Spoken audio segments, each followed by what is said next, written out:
Alors aujourd'hui, c'est le jour anniversaire de ma naissance. Donc j'ai une année de plus, chers compatriotes. Je vous dis bonjour. Et je sors de mon silence par rapport à toute l'activité politique de notre pays, de notre Afrique et nos relations bilatérales avec la France. Chers compatriotes, le Congo est malade. Le Congo est malade du comportement de ses filles et de ses fils. Le Congo se trouve dans un abîme abyssal depuis pratiquement 40 ans. Depuis 40 ans de règne du clan Sassou Nguesso. Et nous avons peur et nous craignons le pire. Nous craignons une catastrophe apocalyptique. Une catastrophe apocalyptique si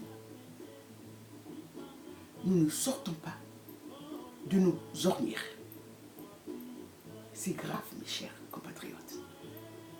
C'est le moment, maintenant, de savoir que nos générations futures risquent d'en pâtir. Nous n'avons pas le droit de sacrifier nos générations futures. Nous-mêmes, nous sommes déjà une génération sacrifiée. Alors, balisons le chemin pour nos enfants et nos petits-enfants. C'est grave, mes chères sœurs et frères. Prenons la mesure et l'importance de la catastrophe qui risque de nous baigner si on laisse faire les choses telles que. Prenons nos différents courages en main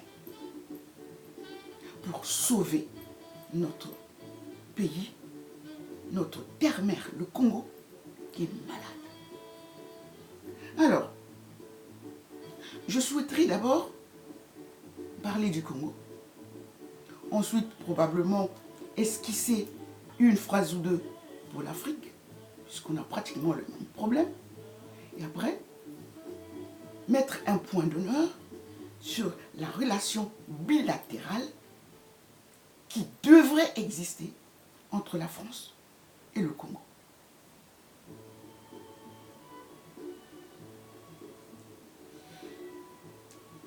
Monsieur Chirac, je le respecte en tant qu'humain. Il est parti, comme chacun de nous partira. Mais je me permets de vous dire, chers compatriotes, je n'ai aucun respect pour ce monsieur. Celui qui a fauché la petite démocratie qui commençait à naître. Celui qui a fait qu'il y ait des milliers de morts chez nous, juste pour remettre son ami, M. Sassou Nguesso. Donc, dans ce cadre-là, je n'ai aucun respect pour M. Chirac. Parce que ce que nous vivons aujourd'hui est l'œuvre de M. Chirac. Le Congo se meurt, mes chers amis. Le Congo se meurt.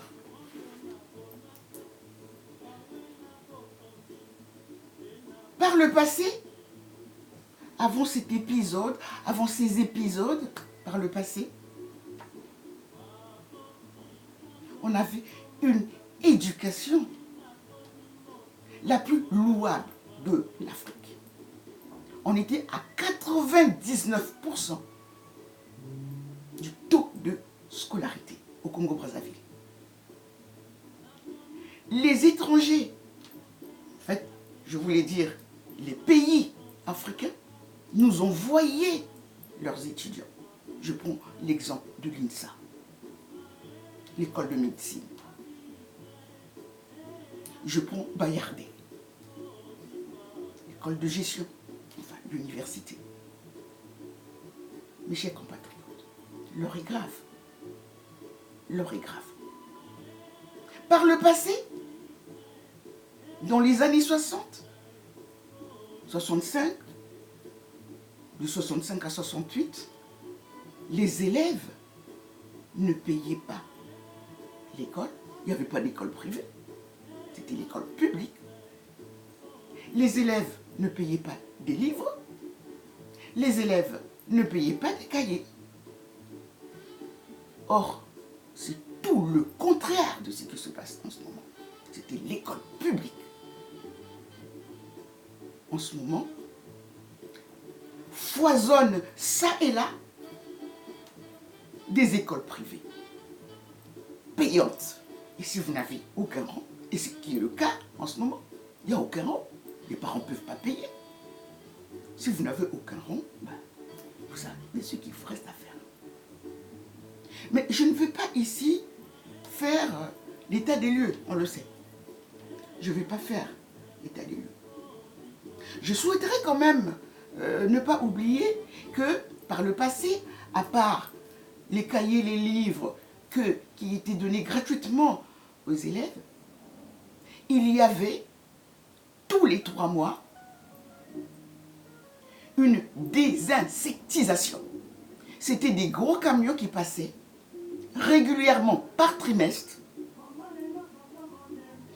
mettre à la portée de tous les habitants des produits pour atténuer, annihiler la présence des moustiques. Et je me rappelle même, quand nous étions tout petits, moi j'étais toute petite, mais je m'en souviens.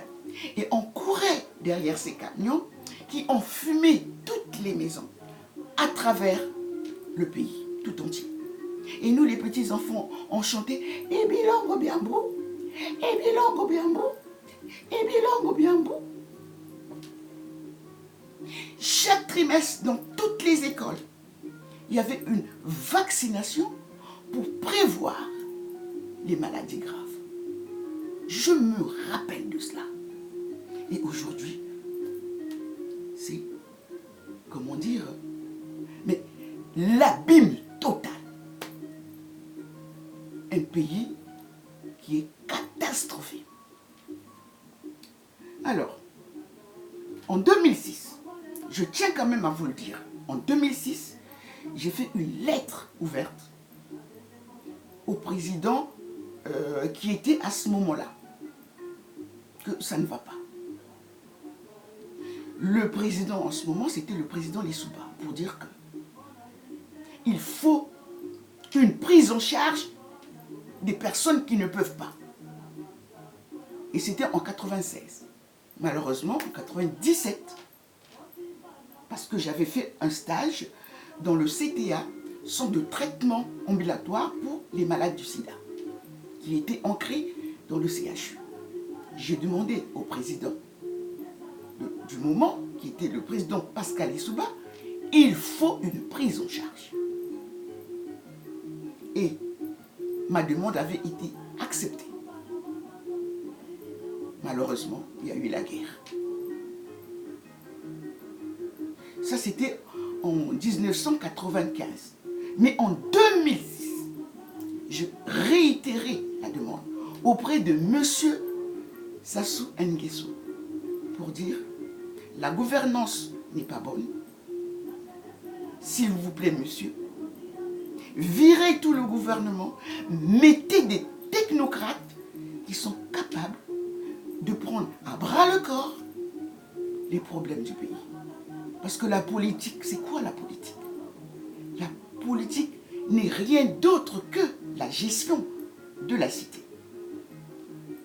Il avait reçu mon courrier. Mais que nenni. Et ça s'est enfoncé, jusqu'à ce que moi, j'ai compris que monsieur Sassou, ou il n'arrivait pas à gérer le personnel qu'il avait mis en place, donc les ministres, ou alors il n'avait rien à foutre de la population. Voilà comment je me suis radicalisée ce n'est pas normal. Ce n'est pas normal qu'un pays d'une densité si faible, 4 à 5 millions d'habitants, avec des ressources incommensurables, des ressources halieutiques, c'est-à-dire qu'on a plein de poissons, des ressources sylvicoles, ça veut dire qu'on a une forêt mais dense, et d'ailleurs la forêt du Mayombe est une réserve de l'UNESCO. On a un sous-sol riche, on jette une pierre, la pierre peut germer. On a en plus du pétrole. Mais je tiens quand même à vous faire remarquer, dans les années passées, je pense en 65 et 68, peut-être un peu avant, mais on n'avait pas besoin du pétrole pour se développer. Le régime du président Massamba Deba, avec comme ministre, premier ministre, le professeur Pascal Lissouba, ont construit au moins 6 usines. Elles sont où ces usines? Mais sans le pétrole. Sans le pétrole. Donc on n'a vraiment pas besoin du pétrole pour développer ce pays. Il y a d'autres ressources que je venais de vous citer tout à l'heure. Les ressources sylvicoles, les ressources halieutiques, les petites choses par-ci, par-là. Et le président Massamba Deba a réussi à construire plusieurs usines. Elles sont où ces usines? Mais avec le boom pétrolier, pendant la gouvernance de M. Sassou Nguesso, aucune usine de construire. Les écoles sont désuètes. Les enfants étudient par terre. Pour tuer un peuple, si vous voulez tuer un peuple, vous tuez son éducation. Si vous voulez tuer un peuple, vous tuez l'éducation. Et c'est ce qui se passe. C'est malheureux. Ensuite, je me suis demandé, mais celui qui se fait passer pour le président de la République, est-ce qu'il ne se rend pas compte de la dégénérescence de ce qui se passe au niveau du pays? Les intellectuels sont où? Les intellectuels ne peuvent pas l'interpeller pour dire que mais le Congo se meurt. Monsieur Sassou Nguesso, vous ne vous rendez pas compte que le pays se meurt? Vous voulez diriger comme ça? Vous dirigez les cadavres? Parce que nous sommes les cadavres. Peut-être pas moi. Ceux qui sont au pays, c'est des cadavres. C'est une prison à ciel ouvert. C'est des cadavres. Comment pouvez-vous dormir tranquillement tout en sachant que ce pays immensement riche, scandaleusement riche, avec une faible densité de population, puisse vivre comme ça? Alors, dès lors que je me suis rendu compte que finalement, ou c'est un fait exprès, ou c'est de l'incompétence, dès lors que je me suis rendu compte que l'IDH, c'est-à-dire l'indice de développement humain, c'est cet indice qui caractérise le bien-être d'un peuple. Elle est une mesure, pardon, il est une mesure créée par, comment on dit, le PNUD. Le PNUD, c'est le Programme des Nations Unies pour le développement. L'IDH est au bas des pâquerettes. L'IDH est caractérisé, sans rentrer dans les détails, par 3 critères. D'abord le PIB, le produit intérieur brut, qui est la richesse d'un pays. L'espérance de vie à la naissance au pays, au Congo, je voulais dire, c'est entre 40 et 45 ans, en moyenne. Quand on compare avec, comment dire, l'espérance à la vie à la naissance des pays occidentaux, ils vieillissent même. la population occidentale vieillit. Parce qu'ils meurent de plus en plus vieux. Or, nous mourons entre 40 et 45 ans. Je dis bien, c'est une moyenne. Et puis l'IDH est caractérisé surtout par le niveau d'éducation. Je réitère ce que je venais de dire tout à l'heure. Quand on veut tuer un peuple, on tue l'éducation. Quand je pense, par exemple, dans la région du Poul, qui est la locomotive du pays, même si ça ne plaît pas aux autres, mais un jour, on pourra faire un débat et je vous démontrerai pourquoi le Poul est la locomotive du Congo. Alors, quand on voit tout ça, Monsieur Sassou Nguesso, franchement, et vous pouvez dormir sur vos deux oreilles tranquillement. Vous êtes un père, vous êtes un grand-père, peut-être bientôt un arrière-grand-père. Mais Monsieur Sassou Nguesso, vous n'avez pas pitié de votre peuple. Franchement, quel cynisme! Vous qui avez la possibilité de venir vous soigner en Europe, pendant ce temps, le peuple, le 90% de la population congolaise se soigne où? Vous pouvez vous déplacer. Mais justement, le fait que vous vous déplaciez pour vous soigner à l'extérieur, c'est un indicateur qui ne trompe pas que la santé est au bas des pâquerettes. Bien.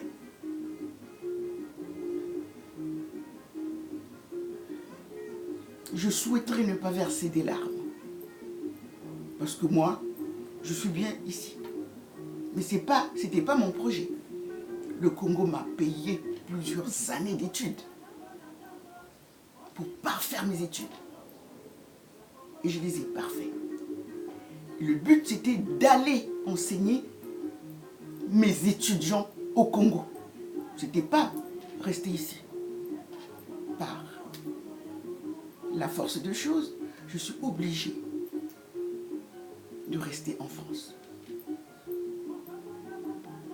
Parce que les structures sont complètement, mais complètement désuètes.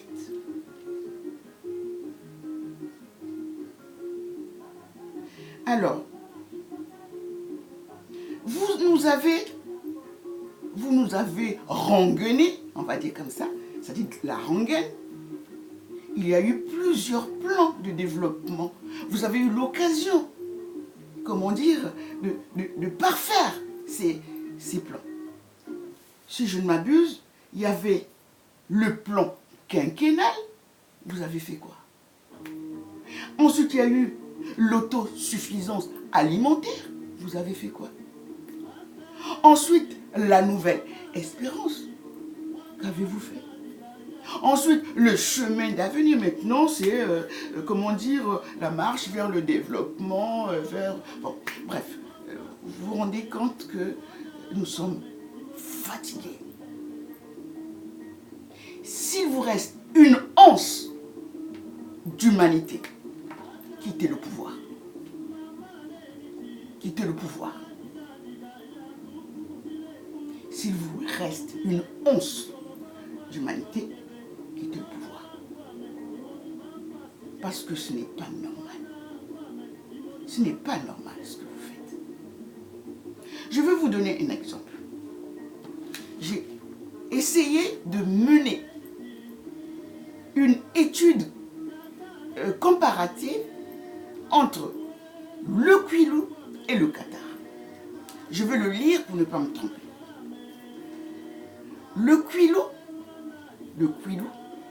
pas Pointe-Noire, je dis le Kwilu, Mayombe, comment dire, Pointe-Noire, et avec, comment dire, les autres régions collatérales. Donc, le Kwilu a une superficie de 13 887 km². Le Qatar a une superficie de 11 571 km². Le Kwilu a une population d'1 978 000, presque 2 millions. Le Qatar a une population de 2 600 000 et de poussières. Pratiquement, hein, c'est 2 500 000 et des poussières. Bien.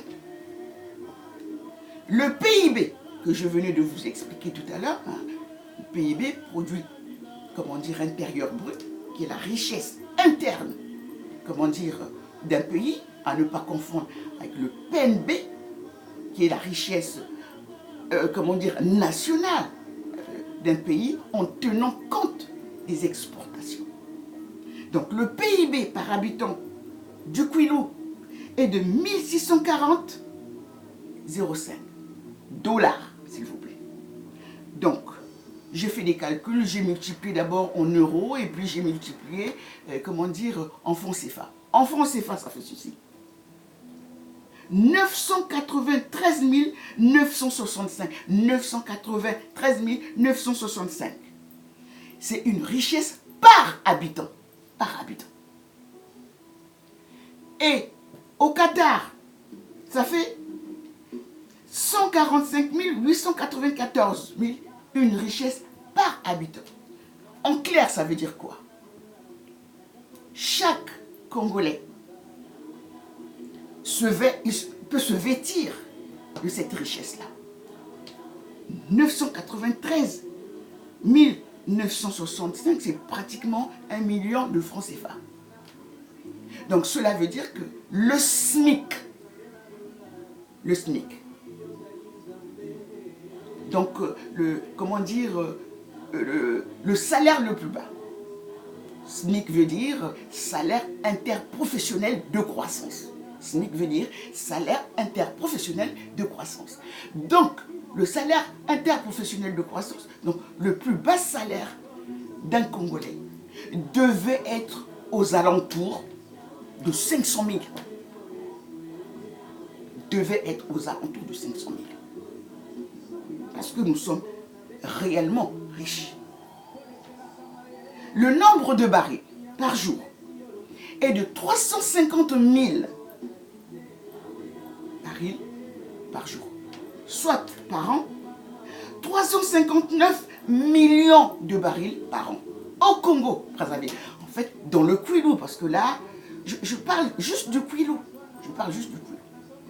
Donc, par jour, il y a 350 000 barils par jour. Et par an, 359 millions. Le Qatar, par jour, le baril. Je parle du baril. Par jour, il y a 275 000 barils par jour. Soit par an, 78,5 millions par an. Donc, si vous faites une analyse comparative des chiffres que je viens de vous indiquer, cela veut dire que le Kwilu seulement est beaucoup plus riche que le Qatar. Mais comment cela se fait-il que le Qatar est très bien développé par rapport au Kwilu, qui est d'une richesse foisonnante. Vous voyez, Monsieur Sassou Nguesso, c'est malheureux. C'est vraiment malheureux. Je pense que, moi, la conclusion à laquelle je suis arrivé, je pense que vous devez partir. Il est temps que vous partez, avec tous les honneurs. Personne ne vous fera du mal. Nous, les originaires du Sud, nous, on ne fait pas de mal. On ne tue pas. Parce que nous sommes des humains, nous sommes des humanistes, pardon. On respecte l'être humain. Nous sommes comme des agriculteurs. Un agriculteur, qu'est-ce qu'il fait pour faire apparaître le fruit de son travail? Il doit labourer la terre. Il doit fertiliser la terre. Il doit ensuite mettre les grains dans la terre, labourer. Il doit attendre que la plante puisse faire émerger des feuilles et aussi des fruits. Vous comprenez ça? L'homme du Sud respecte la vie. L'homme du Sud ne sait pas faire le mal, ne sait pas tuer, respecte la vie. Parce que pour arriver à avoir un fruit, ça demande beaucoup de patience, beaucoup d'amour, beaucoup d'abnégation. Et ensuite, on est content du fruit. Mais beaucoup de patience avant d'avoir ça. Or, l'homme du Nord, que j'aime bien, parce que j'ai plein d'amis d'origine nordiste, eux, je les compare à des chasseurs. Ils ont le fusil, ils ont la gâchette facile, paf, paf. Ils vont à la chasse, paf, paf. Et quand ils ont eu un gibier, ils ne savent même pas conserver le reste. Et ça pourrit. Ils ont eu un bon gibier. Ils viennent au village. Quand, le reste, parce que le gibier, il peut être aussi d'une certaine dimension, ils ne savent même pas conserver le reste. Voilà, je caricature. Je caricature. C'est juste pour vous dire que l'homme, quand je dis l'homme, la femme y compris bien entendu, n'a pas les velléités de tuer. Parce que nous respectons la vie. Donc allez-y, n'ayez pas peur, on ne vous fera rien. Mais quittez le pouvoir. Parce que je veux dire à tous, on ne doit pas s'attendre à ce qu'un dictateur quitte le pouvoir. On doit l'entraîner vers la sortie.